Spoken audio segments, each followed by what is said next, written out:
It was only until I ran into one of my old friends at the grocery store and he gave me his condolences for my grandmother. Now I this can asked be real. what he was talking about, This and he can be told me real. about my grandmother. I took my phone out of my pocket and saw everyone was completely blocked. When I unblocked,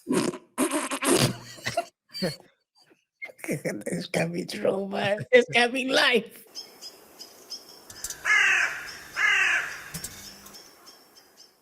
was around for breaking up with my jealous girlfriend.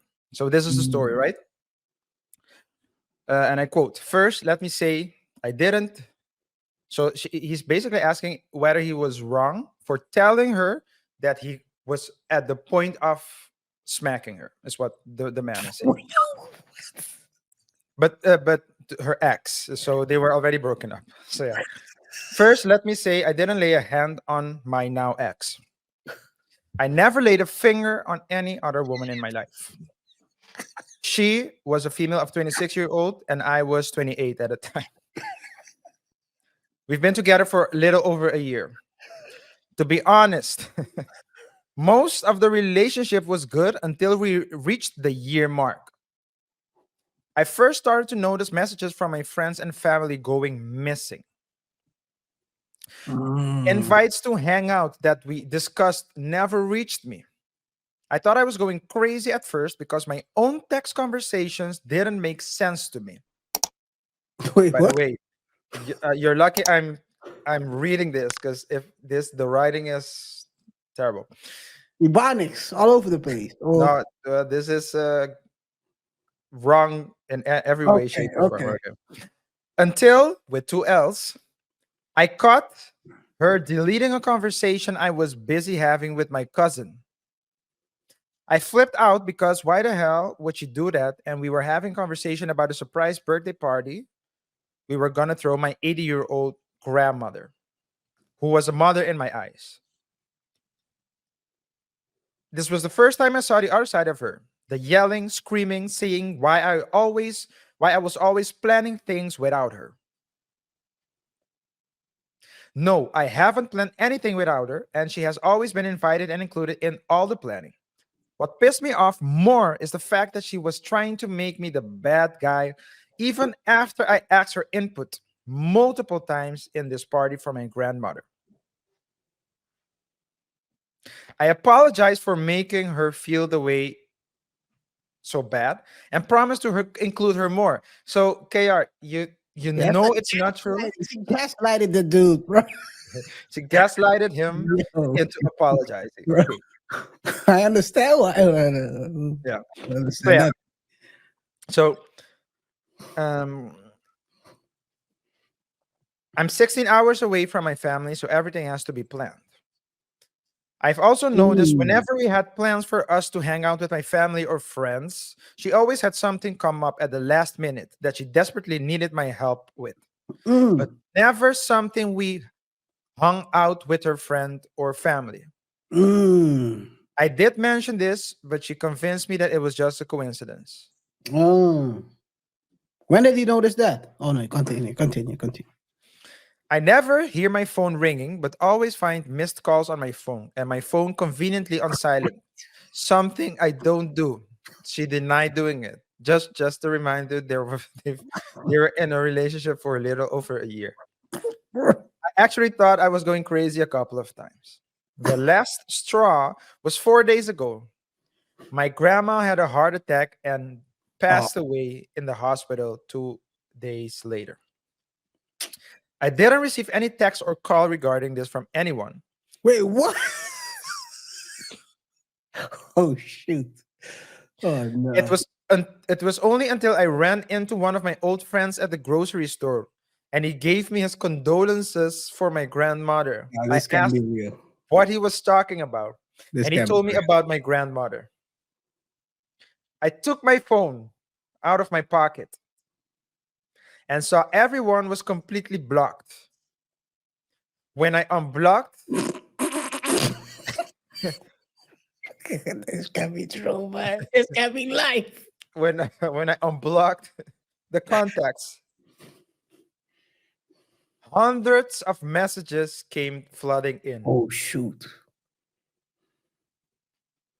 I left everything and ran back home to get my car again as fast as I can. When I got home and she greeted me with that smile like she did nothing, I exploded on her. I lost it. I asked why the F, which she blocked everyone that meant something to me. I yelled at her that my grandmother had now passed away and I missed the opportunity to say a last goodbye. Oh, they buried it already. Well, no, she passed away already. Okay, So you it's mean still like with this? this day. Oh, okay, okay, okay. All she said was sorry, but she did it for us.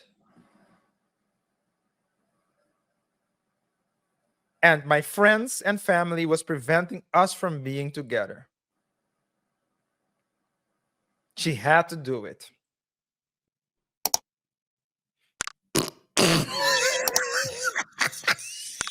I can't say so. Oh, come on, Will.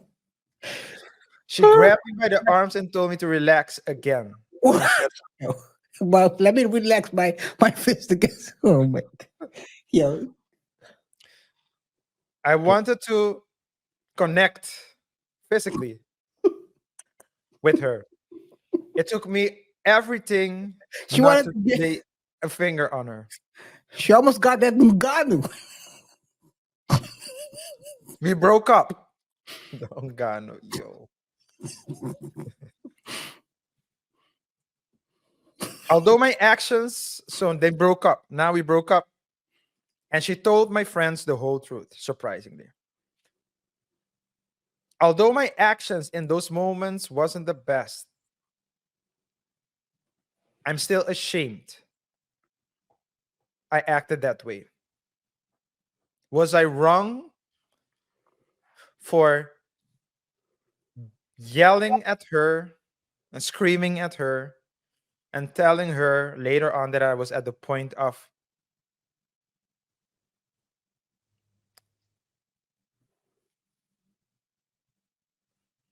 Giving her the smacking? Ngannou treatment. Yeah. I'm gonna repeat it. This is gonna be my punchline right now, man. Literally. Yeah. What do you take out of this? What do you conclude out of that story? I'll start with doing this. Great that he realized after a year he was dealing with a crazy ass woman. It took him a year. Some people are blind. It will take him to marry them and for her to sink his life into the drain hole to him for realize. So he realized it quite early for his standard. Yeah. Sometimes you gotta keep the these things to yourself, right? What Because thing? this might be used against you in a while. I don't know when, but it could. Just break up. I think the applause what I gave him was for him to keep his composure. Because I understand they always ask why would someone slap anyone, and these are the situations some people might flip out. I'll be honest. People sometimes people drive you crazy, but he's not wrong for breaking up. He's a good guy for not giving her any Ngannou treatment, um, or giving her a Joshua Anthony. I don't know where you want to put it, but yeah, it's a good thing, man. And sometimes you gotta. I think the monkey was blinding him. The monkey was way too warm and way too juicy, as Meek Mill would say. Well, and if if if you think this way now, just wait and see what Reddit story I have for you this On Thursday. Thursday? Man. But to give my let me just give my share my 2 cents. I think guys oftentimes get little um, guys don't get enough credit for the way that they deal with women, especially women like these. So you always, Crazy, crazy. Let's put the yeah. put. So you always hear the crazy, you always hear like the shocking stories, right? But the thing is, you see in this guy that he was right, but he still felt guilty. A lot of guys feel guilty when they see the emotion, their woman being emotional. Yeah, yeah. So even though rationally they know that they're right, they still feel guilty that the woman is sad, because this man described a lunatic, and A lunatic. someone someone who was so possessive, so controlling, so jealous of friends and family. KR, Dude, lunatic is an understatement, bro. friends and family. So it was, everything was perfectly okay when it was her things. So her family, her friends, but it was the guy's family and friends. She not only, she wasn't only opposed to cooperating, she Uh, boycotted it. no, it's his And mistake. the fact that the guy still is asking himself whether or not he was wrong in that moment just goes to show you how guys, a lot of guys actually do Some. well, a lot, I would say a lot. A Okay. lot of guys feel guilty about those things.